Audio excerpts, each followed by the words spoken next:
I believe I'm on chapter 5. So, Ariano Buendia and Remedios Moscote were married one Sunday in March before the altar Father Nicanor Reina had set up in the parlor. It was a culmination of 4 weeks of shocks in the Moscote household because little Remedios had reached puberty before getting over the habits of childhood. In spite of the fact that her mother had taught her about the changes of adolescence, one February afternoon she burst shouting in the living room, where her sisters were chatting with Arellano, and showed them her panties, smeared with the chocolate-colored paste. A month before the wedding was agreed upon, there was barely enough time to reach her how to wash it, or there was barely enough time to teach her how to wash herself, get dressed by herself, and understand the fundamental business of a home. They made her urinate over hot bricks in order to cure her of the habit of wetting her bed. It took a good deal of work to convince her of the inviolability of the marital secret. It took her a good deal of work to convince her of the inviolability of the marital secret, for Medios was so confused and at the time so amazed at the revelation that she wanted to talk to everybody about the details of the wedding night. It was a fatiguing effort, but on the date set for the ceremony, the child, as adept in the ways of the world as any of her sisters, Don Apolinar Moscote escorted her by the arm down the street. There was decorated with flowers and wreaths amidst the explosion of rockets and the music of several bands, and she waved with her hand and gave her thanks with a smile to those who wished her good luck from the windows. Ariano, dressed in black, wearing the same patent leather boots with metal fasteners that he would have on a few years later as he faced the firing squad, had an intense paleness and a hard lump in his throat when he met the bride at the door of the house and led her to the altar. She behaved so naturally, with such discretion, that she did not lose her composure, not even when Ariano dropped the ring as he tried to put it on her finger. In the midst of murmurs and confusion of the guests, she kept her arm with the fingerless lace glove held up and remained like that with her ring finger ready until the bridegroom managed to stop the ring with his foot before it rolled to the door. Came back blushing to the altar. Her mother and sisters suffered so much from the fear that the child would do something wrong during the ceremony that in the end they were the ones who committed the impertinence of picking her up to kiss her. From that day on, the sense of responsibility, the natural grace, the calm control that Remedios would have in the face of adverse circumstances was revealed. It was she who, on her own initiative, put aside the largest piece that she had cut from the wedding cake and took it on a plate with a fork to Jose Arcadio Buendia. Tied to the trunk of the chestnut tree, huddled on a wooden stool underneath the palm shelter, the enormous old man, discolored by the sun and rain, made a vague smile of gratitude and ate the piece of cake with his fingers, mumbling an unintelligible psalm. The only unhappy person in that noisy celebration, which lasted until dawn on Monday, was Rebecca Buendia. It was her own frustrated party. By an arrangement of Ursula's, her marriage was to be celebrated on the same day, but that Friday, Pietro Crespi received a letter with the news of his mother's imminent death. The wedding was postponed. Pietro Crespi left for the capital of the province an hour after receiving the letter. And on the road, he missed his mother, who arrived punctually Saturday night in Ariano's wedding, sang the sad aria that she had prepared for the wedding of her son. Pietro Crespi returned on Sunday midnight to sweep up the ashes of the party after having worn out 5 horses on the road in an attempt to be in time for his wedding. It was never discovered who wrote the letter. Tormented by Ursula, Amaranta wept with indignation and swore her innocence in front of the altar, which the carpenters had not finished dismantling.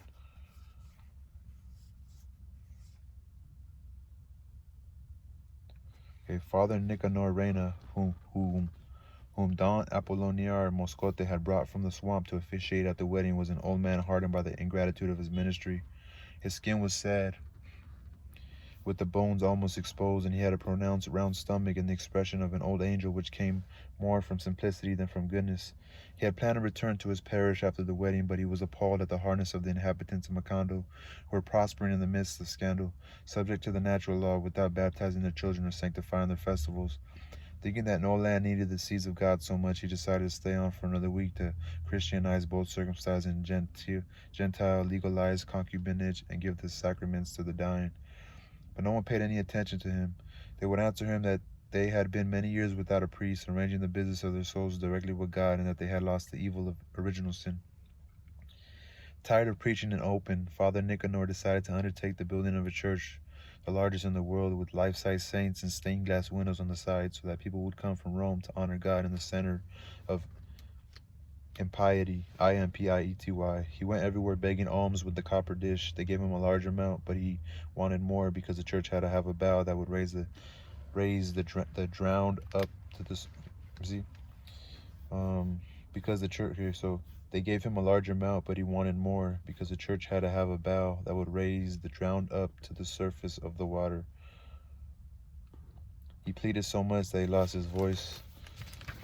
His bones began to fill with sounds. One Saturday, not even having collected the price of the doors, he fell into a desperate confusion. He improvised an altar in the square, and on Sunday he went through the town with a small bell, as in the days of insomnia, calling people to an open-air mass. Many went out of curiosity, others from nostalgia, others so that God could not take the disdain for his intermediary as a personal insult.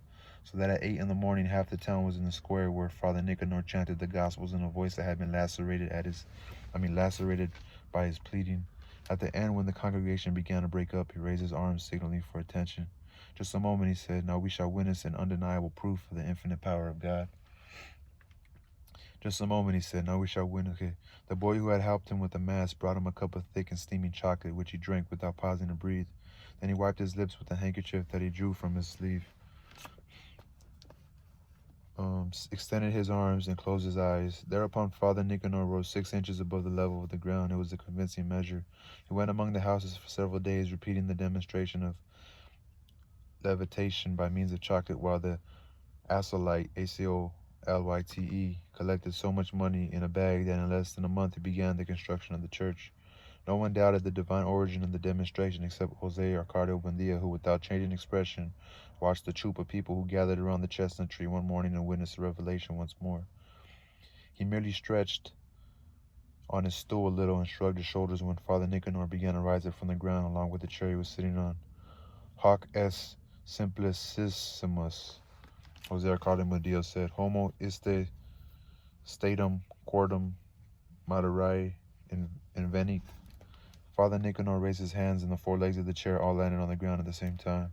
Nego, he said, factum hoc existentiam Dei probat sine dubio. Thus it was discovered that Jose Arcadio Buendia's devilish jargon was Latin. Father Nicanor took advantage of the circumstances of his being the only person who had been able to communicate with him to try to inject the faith into his twisted mind. Every afternoon he would sit by the chestnut tree preaching in Latin, but Jose Arcadio Buendia insisted on rejecting rhetorical tricks and the transmutation of chocolate, and he demanded the daguerreotype of God as the only proof.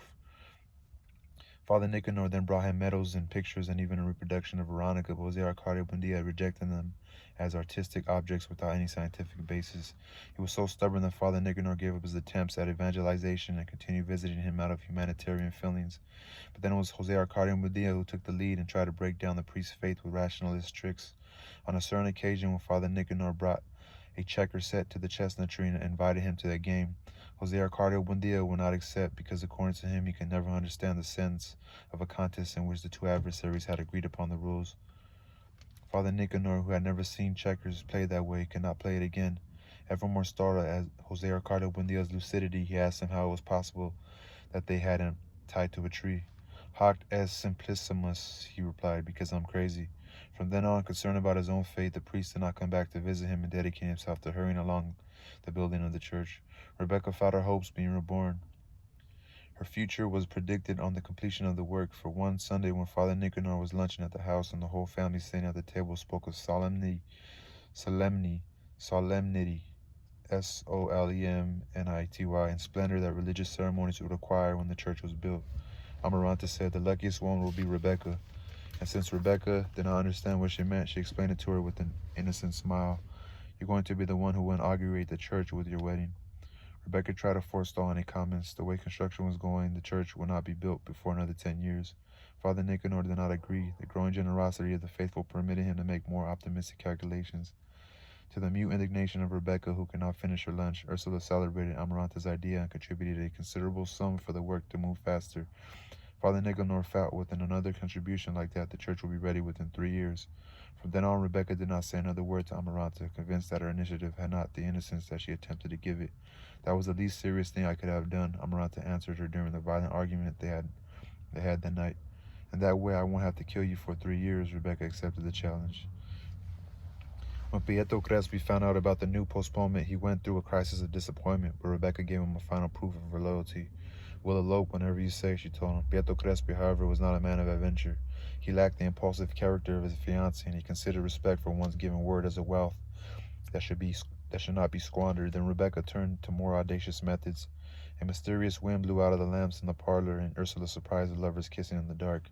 Pietro Crespi gave her some confused explanations about the poor quality of modern pitch lamps, and he even helped her install a more secure system of illumination for the room. But the fuel failed again, or the wicks became clogged, and Ursula found Rebecca sitting on her fiancé's lap. This time she would accept no explanation. She turned the responsibility of the bakery over to the Indian woman and sat in a rocking chair to watch over the young people during the visits, ready to win out over maneuvers that had already been old when she was a girl. Poor mama, Rebecca would say with a mock indignation, seeing Ursula yawn during the boredom of the visits. When she dies, she'll go off to a reward in that rocking chair.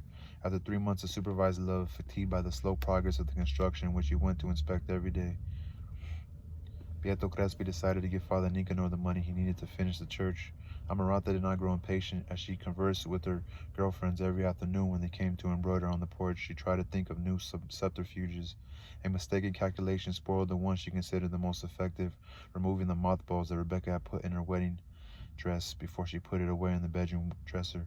She did it when 2 months were left for the completion of the church, but Rebecca was so impatient with the approach of the wedding that she wanted to get the dress ready earlier than Amaranta had foreseen. When she opened the dresser and unfolded first the papers and then the protective cloth, she found the fabric of the dress and the stitches of the veil and even the crown of the orange blossoms perforated by moths. Although she was sure that she had put a handful of mothballs in the wrappings,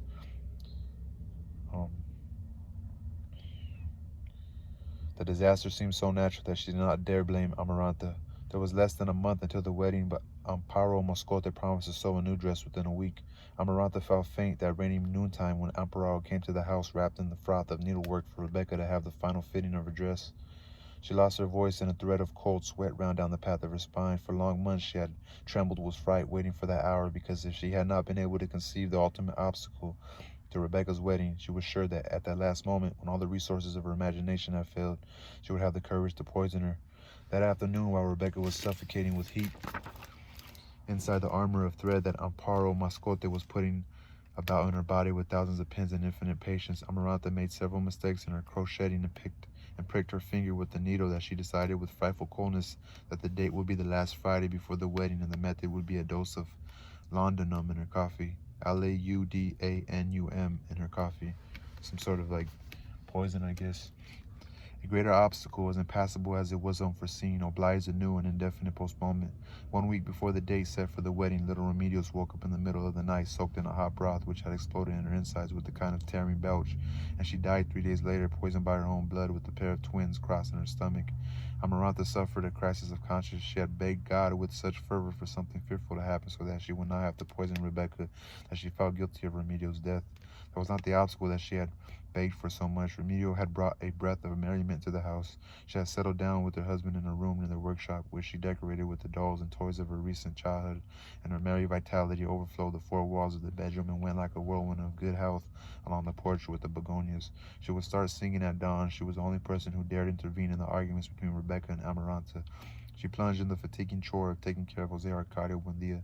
She would bring him his food. She would help him with his daily necessities, wash him with soap and scrubbing brush, keep his hair and beard free of lice and nits, keeping the palm shelter in a good condition, and reinforce it with waterproof canvas in stormy weather. In her last month, she had succeeded in communicating with him in phrases of rudimentary Latin. When the son of Ariano and Pilar Tenera was born and brought to the house and baptized in an intimate ceremony with the name Ariano Jose, Remedios decided that he would be considered the oldest child.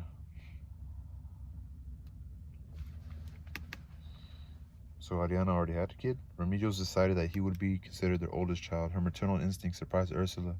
Ariano, for his part, found in her the justification that he needed to live. He worked all day in his workshop, and Remedios would bring him a cup of black coffee in the middle of the morning. They would both visit the Moscotes every night. Ariano would play endless games of dominoes with his father-in-law. Remedios chatted with his sisters or talked to her mother about more important things. The link with the Buendias consolidated down Apilonia, Moscote's authority in the town. On frequent trips to the capital of the province, he succeeded in getting the government to build a school so that Arcadio, who had inherited the educational enthusiasm of his grandfather, could take charge of it. Through persuasion, he managed to get the majority of houses painted blue in time for the date of national independence. At the urging of Father Nicanor, he arranged for the transfer of Catarino's store to a back street, and he closed down several scandalous establishments that prospered in the center of town. Once he returned with 6 policemen armed with rifles to whom he entrusted the maintenance of order, and no one remembered the original agreement not to have armed men in the town. Ariano enjoyed his father-in-law's efficiency. "You're going to get as fat as he is," his friends would say to him. But his sedentary life, sedentary life, which accentuated his cheekbones and concentrated the sparkle of his eyes, did not increase his weight or alter the parsimony of his character, but on the contrary, hardened on his lips the straight line of solitary meditation, an implacable decision. So deep was the affection that he and his wife had succeeded in arousing in both their families that when Remedios announced that she was going to have a child, even Rebecca and Amaranta declared a truce in order to knit items in blue wool if it was to be a boy, and in pink wool in case it was a girl. She was the last person Arcadio thought about a few years later when he faced the firing squad. She was the last person Arcadio thought about a few years later when he faced the firing squad. Ursula ordered a morning period of closed doors and windows.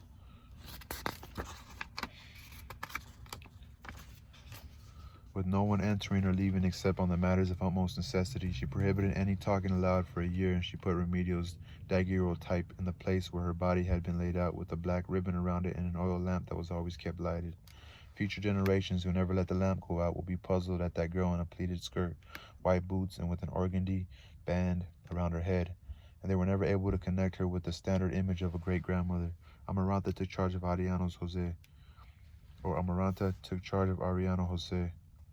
She adopted him as a son who would share her solitude and relieve her from the involuntary laudanum that her mad beseeching had thrown into Remedios' coffee. Beato Crespi would tiptoe in at dusk with a black ribbon on his hat, and he would pay a silent visit to Rebecca, who seemed to be bleeding to death inside the black dress with sleeves down her wrists. Just the idea of thinking about a new date for the wedding would have been so irreverent that the engagement turned into an eternal relationship. A fatigued love that no one worried about again, as if the lovers who in the other days had sabotaged the lamps in order to kiss had been abandoned to the free will of death. Having lost her bearings, completely demoralized, Rebecca began eating earth again. Suddenly, when the morning had gone on so long that the needlepoint sessions began again, someone pushed open the street door at 2 in the afternoon, and the mortal silence of the heat and the braces in the foundation shook with such force that Amaranta and her friends sewing on the porch, Rebecca sucking her finger in her bedroom, Ursula in the kitchen, Ariano in the workshop, and even Jose Arcadio Buendia under the solitary chestnut tree had the impression that an earthquake was breaking up the house. A huge man arrived, his square shoulders barely fitted through the doorways. He was wearing a medal of Our Lady of Help around his bison neck. His arms and chest were completely covered with the cryptic tattooing, and on his right wrist was the tight copper bracelet of the Ninos and Cruz amulet. His skin was tanned by the salt of the open air. His hair was short and straight like the mane of a mule. His jaws were of iron, and he wore a sad smile. He had a belt on that was twice as thick as a cinch of a horse. Boots with leggings and spurs and iron on his heels, and his presence gave the quaking impression of a seismic tremor. He went through the parlor and the living room carrying some half-worn saddlebags in his hand, and he appeared like a thunderclap on the porch with the begonias where Amaranta and her friends were paralyzed, their needles in the air. "Hello," he said to them in a tired voice, threw the saddlebags on a work table, and went by on his way to the back of the house. "Hello," he said to the startled Rebecca, who saw him pass by the door of her bedroom. "Hello," he said to Ariano, who was at his silversmith's bench with all 5 senses alert. He did not linger with anyone. He went directly to the kitchen. There he stopped for the first time at the end of a trip that had begun on the other side of the world. "Hello," he said. Ursula stood for a fraction of a second with her mouth open, looked into his eyes, gave a cry, and flung her arms around his neck, shouting and weeping with joy. It was Jose Arcadio. He was returning as poor as when he had left, to such an extreme that Ursula had to give him 2 pesos to pay for the rental of his horse. He spoke a Spanish that was larded with sailor slang. They asked where he had been, and he answered, "Out there." He hung his hammock in the room, and they assigned him and slept for 3 days. It was Jose Arcadio, I guess their son. He was returning as poor as when he had left, to such an extreme that Ursula had to give him 2 pesos to pay for the rental of his horse. He spoke a Spanish that was larded with sailor slang. They asked where he had been, and he answered, "Out there." He hung his hammock in the room. They assigned him and slept for 3 days. When he woke up after eating 16 raw eggs, he went directly to Catarino's store, where his monumental size provoked a panic of curiosity among the women. He called for music and cane liquor for everyone to be put on his bill. He would Indian wrestle with 5 men at the same time. It can't be done, they said, convinced that they would not be able to move his arm. He has Ninos and Cruz. Catarino, who did not believe in magical tricks of strength, bet him 12 pesos that he could not move the counter. Jose Arcadio pulled it out of its place, lifted it over his head, and put it in the street. It took 11 men to put it back. In the heat of the party, he exhibited his unusual masculinity on the bar, completely covered with tattoos of words in several languages intertwined in blue and red. To the women who were besieging him and coveting him, he put the question as to who would pay the most. The one who had the most money offered him 20 pesos. Then he proposed raffling himself off among them at 10 pesos a chance. It was a fantastic price because the most sought-after woman earned 8 pesos a night, but they all accepted. They wrote their names on 14 pieces of paper, which they put into a hat, and each woman took one out. When there were only 2 pieces left to draw, it was established to whom they belonged. 5 pesos more from each one, Jose Arcadio proposed, and I'll share myself with both. He made his living that way. He had been around the world 65 times, enlisted in a crew of sailors without a country. The woman who went to bed with him that night in Calarino's store brought him naked into the dance salon so that the people could see that there was not a square inch of his body that was not tattooed, front and back, and from his neck to his toes. He did not succeed in becoming incorporated into the family. He slept all day and spent the night in the red light district making bets on his strength. On the rare occasions when Ursula got him to sit down at the table, he gave signs of radiant good humor, especially when he told about his adventures in remote countries. He had been shipwrecked to spend 2 weeks adrift in the Sea of Japan, feeding on the body of a comrade who had succumbed to sunstroke and whose extremely salty flesh, as it cooked in the sun, had a sweet and granular taste. Under a bright noonday sun in the Gulf of Bengal, his ship had killed a sea dragon, in the stomach of which they found the helmet, the buckles, and the weapons of a crusader. In the Caribbean, he had seen the ghost of the pirate ship of Victor Hugues, Hugues, with its sails torn by the winds of death, the mast chewed by sea worms, and still looking for the course to Guadalupe. Ursula would weep at the table as if she were reading the letters that had never arrived, in which Jose Arcadio told about his deeds and misadventures. And there was so much of a home here for you, my son, she would sob, and so much food thrown to the hogs. But underneath it all, she could not conceive that the boy the gypsies took away was the same lout who would eat half a suckling pig for lunch, and whose flatulence withered the flowers. Something similar took place with the rest of the family. Amarante could not conceal the repugnance that she felt at the table because of his bestial belching. Arcadio, who never knew the secret of the relationship, scarcely answered the questions that he asked with the obvious idea of gaining his affection. Ariano tried to relive the times when they slept in the same room, tried to revive the complicity of childhood. But Jose Arcadio had forgotten about it, because life at sea had saturated his memory with too many things to remember. Only Rebecca succumbed to the first impact. The day that she saw him pass by her bedroom, she thought that Picaro Presby was a sugar dandy next to that proto-male whose volcanic breathing could be heard all over the house.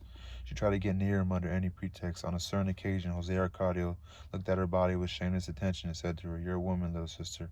Rebecca lost control of herself. She went back to eating earth and the whitewash on the walls with the avidity of previous days, and she sucked her finger with so much anxiety that she developed a callus on her thumb. She vomited up a green liquid with dead leeches in it. She spent nights awake, shaking with fever, fighting against delirium, waiting until the house shook with the return of Jose Arcadio at dawn. One afternoon, when everyone was having a siesta, she could no longer resist and went into his bedroom. She found him in his shorts, lying in the hammock that he had hung from the beams with the ship's hawser, HAWSER. She was so impressed by his enormous, motley nakedness that she felt an impulse to retreat. "Excuse me," she said, "I didn't know you were here." But she lowered her voice so as not to wake anyone up. "Come here," he said. Rebecca obeyed. She stopped beside the hammock in an icy sweat, feeling knots forming in her intestines, while Jose Arcadio stroked her ankles with the tips of his fingers and her calves, then her thighs, murmuring, "Oh, little sister, little sister." She had to make a supernatural effort not to die when a startling regulated cyclonic power lifted her up by the waist and despoiled her of her intimacy with 3 slashes of his claws and quartered her like a little bird. She managed to thank God for having been born before she lost herself in the inconceivable pleasure of that unbearable pain, splashing in the steaming marsh of the hammock, which absorbed the explosion of blood like a blotter. 3 days later, they were married during the 5 o'clock mass. Jose Arcadio had gone to Pietro Crespi's store the day before. He found him giving a zither lesson and did not draw him aside to speak to him. "I'm going to marry Rebecca," he told him. Pietro Crespi turned pale, gave the zither to one of his pupils, and dismissed the class. When they were alone in the room that was crowded with musical instruments and mechanical toys, Pietro Crespi said, "She's your sister." "I don't care," Jose Arcadio replied. Pietro Crespi mopped his brow with a handkerchief that was soaked in lavender. "It's against nature," he explained, "and besides, it's against the law." Jose Arcadio grew impatient, not so much at the argument as over Pietro Crespi's paleness. "Fuck nature 2 times over," he said. "And I've come to tell you not to bother going to ask Rebecca anything." But his brutal deportment broke down when he saw Pietro Crespi's eyes grow moist. "Now," he said to him in a different tone, "if you really like the family, there's Amaranta for you." Father Nicanor revealed in his Sunday sermon that Jose Arcadio and Rebecca were not brother and sister.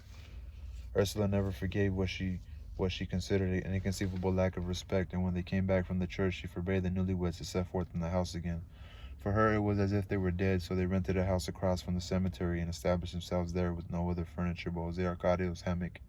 On their wedding night, a scorpion that had got into her slipper bit Rebecca on the foot. Her tongue went to sleep, but that did not stop them from spending a scandalous honeymoon. The neighbors were startled by the cries that woke up the whole district as many as 8 times in a single night and 3 times during siesta, and they prayed that such wild passion would not disturb the peace of the dead. Ariano was the only one who was concerned about them. He bought them some furniture and gave them some money until Jose Arcadio recovered his sense of reality and began to work on the no-man's land that bordered the courtyard of the house. Amaranta, on the other hand, never did overcome her rancor against Rebecca, even though life offered her satisfaction of which she had not dreamed. At the initiative of Ursula, who did not know how to repair the shame, Pietro Crespi continued having lunch at the house on Tuesdays. Rising above his defeat with a serene dignity, he still wore the black ribbon on his hat as a sign of respect for the family, and he took pleasure in showing his affection for Ursula by bringing her exotic gifts: Portuguese sardines, Turkish rose marmalade, and on one occasion a lovely manila shawl. Amaranta looked after him with a loving diligence. She anticipated his wants, pulled out the threads on the cuffs of his shirt, and embroidered a dozen handkerchiefs with his initials for his birthday. On Tuesdays after lunch, while she would embroider on the porch, he would keep her happy company, for Pietro Crespi, that woman whom he always had considered and treated as a child, was a revelation. Although her temperament lacked grace, she had a rare sensibility for appreciating the things of the world and had a secret tenderness. One Tuesday, when no one doubted that sooner or later it had to happen, Pietro Crespi asked her to marry him. She did not stop her work. She waited for the hot blush to leave her ears and gave her voice a serene stress of maturity. She waited for the hot blush to leave her ears and gave her a voice of serene stress and maturity. "Of course, Crespi," she said, "but when we know each other better, it's never good to be hasty in things." Ursula was confused. In spite of the esteem she had for Pietro Crespi, she could not tell whether his decision was good or bad from the moral point of view after his prolonged and famous engagement to Rebecca, but she finally accepted it as an unqualified fact because no one shared her doubts. Ariano, who was a man of the house, confused her further with his enigmatic and final opinion. "These are not times to go around thinking about weddings." That opinion, which Ursula understood only some months later, was the only sincere one that Ariano could express at that moment, not only with respect to marriage, but to anything that was not war. He himself, facing a firing squad, would not understand too well the concatenation, concatenation, of the series of subtle but irrevocable accidents that brought him to that point. The death of Remedios had not produced the despair that he had feared. It was rather a dull feeling of rage that gradually dissolved in a solitary and passive frustration similar to the one he had felt during the time he was resigned to living without a woman. He plunged into his work again, but he kept up the custom of playing dominoes with his father-in-law. In a house bound up in mourning, the nightly conversations consolidated the friendship between the two men. "Get married again, Adelito," his father-in-law would tell him. "I have 6 daughters for you to choose from." On one occasion, on the eve of elections, Don Apilonar Moscote returned from one of his frequent trips worried about the political situation in the country. The liberals were determined to go to war, since Arellano at the time had very confused notions about the difference between conservatives and liberals. His father-in-law gave him some schematic lessons. The liberals, he said, were Freemasons, bad people wanting to hang priests, to institute civil marriage and divorce, to recognize the rights of illegitimate children as equal to those of legitimate ones, and to cut the country up into a federal system that would take power away from supreme authority. The conservatives, on the other hand, who had received their power directly from God, proposed the establishment of public order and family morality. They were defenders of the faith of Christ, of the principle of authority, and were not prepared to permit the country to be broken down into autonomous entities. Because of his humanitarian feelings, Ariano sympathized with the liberal attitude with respect to the rights of natural children, but in any case he could not understand how people arrived at the extreme of waging war over things that could not be touched with the hand. It seemed an exaggeration to him that for the elections his father-in-law had them send 6 soldiers armed with rifles under command of a sergeant to a town with no political passions. They not only arrived, but they went from house to house, confiscating hunting weapons, machetes, and even kitchen knives before they distributed among males over 21 the blue ballots with the names of conservative candidates and the red ballots with the names of liberal candidates.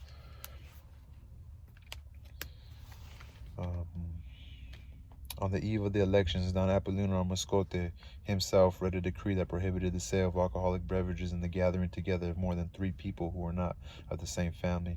The elections took place without incident. At 8 o'clock on Sunday morning, a wooden ballot box was set up in the square, which was watched over by the 6 soldiers. The voting was absolutely free, as Oriana himself was able to attest, since he spent almost the entire day with his father-in-law, seeing that no one voted more than once. At 4 in the afternoon, a roll of drums in the square announced the closing of the polls, and Don Apollinario Moscote sealed the ballot box with a label crossed by his signature. That night, while he played dominoes with Ariano, he ordered the sergeant to break the seal in order to count the votes.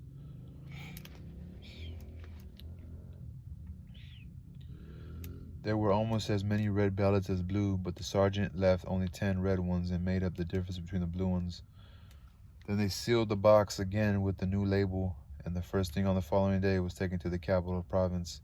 The liberals will go to war, Ariano said. Don Apollinario concentrated on his domino pieces. If you're saying that because of the switch in ballots, they won't, he said. We left a few red ones in so there won't be any complaints. Ariano understood the disadvantages of being in the opposition.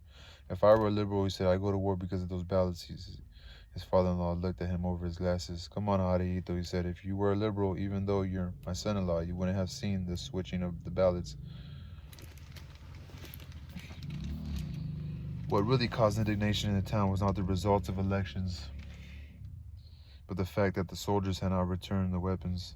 A group of women spoke with Ariano so that he could obtain the return of their kitchen knives from his father-in-law. Don Apollinario Moscote explained to him in strictest confidence that the soldiers had taken the weapons off as a proof that the liberals were preparing for war. The cynicism of the remark alarmed him. He said nothing, but on a certain night when Gabriel Marquez and Magnifico Vizba were speaking with some other friends about the incident of the knives, they asked him if he was a liberal or conservative. Ariano did not hesitate. If I have to be something, I'll be a liberal, he said, because the conservatives are tricky. On the following day, at the urging of his friends, he went to see Dr. Elirio Noguera to be treated for a supposed pain in his liver. He did not even understand the meaning of the subterfuge. Dr. Elirio Noguera had arrived in Macano a few years before with the medicine chest of tasteless pills and medical motto that convinced no one. One nail draws another. In reality, he was a charlatan. Behind his innocent facade of a doctor without prestige, there was hidden a terrorist who, with his short-legged boots, covered the scars that 5 years in the stocks had left on his legs. Taken prisoner during the first Federalist adventure, he managed to escape to Curacao, disguised in the garment he detested most in the world, a cassock. At the end of a prolonged exile, stirred up by the exciting news that exiles from all over the Caribbean brought to Curacao, he set out in a smuggler's schooner and appeared in Rio Jaca with the bottles of pills that were nothing but refined sugar and a diploma from the University of Leipzig that he had forged himself. He wept with disappointment. The Federalist fervor, which the exiles had pictured as a powder cake about to explode, had dissolved into a vague electoral illusion. Embittered by failure, yearning for a safe place where he could await old age, the false homeopath took refuge in Macano. In the narrow bottle-crowded room that he rented on one side of the square, he lived several years off, the hopelessly ill who, after having tried everything, consoled themselves with sugar pills. His instincts of an agitator remained dormant as long as Don Apollinario Moscote was a figurehead. He passed the time remembering and fighting against asthma. The approach of the elections was a thread that led him once more to the skein, S-K-E-I-N, of subversion. He made contact with the young people in the town who lacked political knowledge, and he embarked on a stealthy campaign of instigation. The numerous red ballots that appeared in the box and that were attributed by Don Apollinario Moscote to the curiosity that came from youth were part of his plan. He made his disciples vote in order to show them that Elections were a farce. The only effective thing he would say is violence. The majority of Ariano's friends were enthusiastic over the idea of liquidating the conservative establishment, but no one had dared include him in the plans, not only because of his ties with the magistrate, but because of his solitary and elusive character. It was known, furthermore, that he had voted blue at his father-in-law's direction, so it was a simple matter of chance that he revealed his political sentiments, and it was purely a matter of curiosity, a caprice that brought him to visit the doctor for the treatment of pain that he did not have. In the den that smelled of camp-horated cobwebs, he found himself facing a kind of dusty iguana whose lungs whistled when he breathed. Before asking many questions, the doctor took him to the window and examined the inside of his lower eyelid. "It's not there," Ariano said, following what they told him. He pushed the tips of his fingers into his liver and added, "Here's where I have the pain that won't let me sleep." Then Dr. Noguera closed the window with the pretext that there was too much sun and explained to him in simple terms that it was a patriotic duty to assassinate conservatives. For several days, Ariano carried a small bottle of pills in his shirt pocket. He would take it out every 2 hours, put 3 pills in the palm of his hands, and pop them into his mouth for them to be slowly dissolved on his tongue. Don Apolinar Moscote made fun of his faith in homeopathy, but those who were in on the plot recognized another one of their people in him. Almost all the sons of the founders were implicated, although none of them knew concretely what action they were plotting. Nevertheless, the day the doctor revealed the secret to Ariano, the latter elicited the whole plan of the conspiracy. Although he was convinced at that time of the urgency of liquidating the conservative regime, the plot horrified him. Dr. Noguera had a mystique of personal assassination. His system was reduced to coordinating a series of individual actions, which in one master stroke, covering the whole nation, would liquidate the functionaries of the regime along with their respective families, especially the children, in order to exterminate conservatism at its roots. Don Apolinar Moscote, his wife, and his 6 daughters, needless to say, were on the list. "You're no liberal or anything else," Ariano told him without getting excited. "You're nothing but a butcher." "In that case," the doctor replied with equal calm, "give me back the bottle. You don't need it anymore." Only 6 months later, Oriana learned that the doctor had given up on him as a man of action because he was a sentimental person with no future, with a passive character and a definite solitary vocation. They tried to keep him surrounded, fearing that he would betray the conspiracy. Ariano calmed them down. He would not say a word, but on the night they went to murder the Moscota family, they would find him guarding the door. He showed such a convincing decision that the plan was postponed for an indefinite date. It was during those days that Ursula asked his opinion about the marriage between Pietro Crespi and Amaranta, and he answered that these were not times to be thinking about such a thing. For a week he had been carrying an old-fashioned pistol under his shirt. He kept his eyes on his friends. In the afternoon he would go have coffee with Jose Arcadio and Rebecca, who had begun to put their house in order. And from 7 o'clock on he would play dominoes with his father-in-law.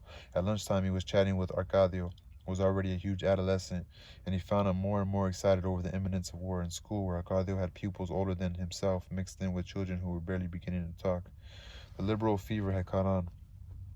There was talk of shooting Father Nicanor, of turning the church into a school, of instituting free love. Ariano tried to calm down his drive. He recommended discretion and prudence to him. Deaf to his calm reasoning, to his sense of reality, Arcadio reproached him in public for his weakness of character. Ariano waited. Finally, in the beginning of December, Ursula burst into the workshop all upset. War has broken out. War, in fact, had broken out 3 months before. Martial law was in effect in the whole country. The only one who knew it immediately was Don Apolinar Moscote, but he did not give the news even to his wife, while the army platoon that was to occupy the town by surprise was on its way. They entered noiselessly before dawn, with 2 pieces of light artillery drawn by mules, and they set up their headquarters in the school. At 6 p.m., curfew was established. A more drastic search than the previous one was undertaken house by house, and this time they even took farm implements. They dragged out Dr. Noguera, tied him to a tree in the square, and shot him without any due process of law. Father Nicanor tried to impress the military authorities with the miracle of levitation, and had his head split open by the butt of a soldier's rifle. The liberal exaltation had been extinguished into a silent terror. Ariano, pale, mysterious, continued playing dominoes with his father-in-law. He understood that in spite of his present title of civil and military leader of the town, Don Apolinar Moscote was once more a figurehead. The decisions were made by the army captain, who each morning collected an extraordinary levy for the defense of public order. 4 soldiers under his command snatched a woman who had been bitten by a mad dog from her family and killed her with their rifle butts. One Sunday, 2 weeks after the occupation, Ariano entered Gabriel Marquez's house, and with his usual terseness, Terse, NESS, asked for a mug of coffee without sugar. When the two of them were alone in the kitchen, Ariano gave his voice an authority that had never been heard before. "Get the boys ready," he said. "We're going to war." Ronaldo Marquez did not believe him. "With what weapons?" he asked. "With theirs," Ariano replied. Tuesday at night, in a mad operation, 21 men under the age of 30, commanded by Ariano Buendia, armed with table knives and sharpened tools, took the garrison by surprise, seized the weapons, and in the courtyard executed the captain and the 4 soldiers who had killed the woman. That same night, while the sound of the firing squad could be heard, Argelia was named civil and military leader of the town. The married rebels barely had time to take leave of their wives, whom they left to their own devices. They left at dawn, cheered by the people who had been liberated from the terror, to join the forces of the revolutionary general Victorio Medina, who, according to the latest reports, was on his way to Manar. Before leaving, Ariano brought Don Apolino Moscote out of a closet. "Rest easy, father-in-law," I told him. "The new government guarantees on its word of honor your personal safety and that of your family." Don Apolinar Moscote had trouble identifying that conspirator in high boots and with a rifle slung over his shoulder with the person he had played dominoes with until 9 in the evening. "This is madness, Arielito," he exclaimed. "Not madness," Ariano said. "War, and don't call me Arielito no more. Now I'm Colonel Arielano Buendia." That was the end of chapter 5. I think it's starting to rain a little bit. Alright, y'all. I'm gonna pause this. 40 minutes, man. Takes